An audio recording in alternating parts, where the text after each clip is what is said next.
తెలియజేసుకుంటూ ఇప్పుడే నేను దయచేసి లేట్గా చూశాను. మున్సిపల్ వైస్ చైర్మన్ బసవేశ్వర మహాత్ముల యొక్క జయంతిని పురస్కరించుకొని వేదిక పైన ఆశీలైనటువంటి జగద్గురువు విశ్వగురువు వారి జన్మదిన సందర్భంగా మరొకసారి మీ అందరికీ శుభాకాంక్షలు తెలియజేస్తా ఉన్నాను. చాలా సంతోషం, ఎందుకంటే మరి ఇలా వారు 12వ శతాబ్దంలోనే మరి లింగ భేదాలు లేకుండా కులాలకు మతాలకు అతీతంగా మరి సమాజం నిర్మాణం కొరకు స్త్రీల పట్ల వారికి ప్రత్యేకమైనటువంటి మరి గౌరవం ఉండాలి,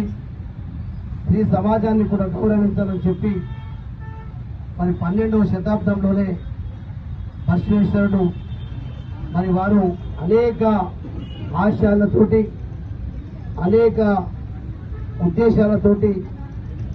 12వ శతాబ్దంలోనే వారి ఆలోచనలు ఆ విధంగా ఉన్నాయంటే నిజంగా ఆయన విశ్వగురు.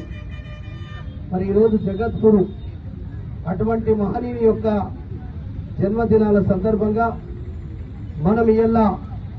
వారి జన్మదినాన్ని ఉద్దేశించి తెలుసుకున్న వారి యొక్క ఆశయాలను వారి యొక్క ఉన్నటువంటి విషయాలను వారి యొక్క ఉద్దేశాలను సమాజంలో తీసుకెళ్లి మరి వారు ఆలోచించినటువంటి విధానాలని వారి యొక్క ఆశయాలను కొనసాగిద్దామని చెప్పి ఈ సందర్భంగా తెలియజేసుకుంటూ ప్రత్యేకంగా బసవేశ్వర మరి సమాజం సమటువంటి నాయకులు ప్రత్యేకంగా ఆహ్వానించి పిలిచినందుకు మరి 4 ముచ్చట్లు మాట్లాడే అవకాశం ఇచ్చినందుకు మీకు ప్రత్యేకంగా పేరున అభినందన తెలియజేసుకుంటూ సెలవు ఇస్తాను.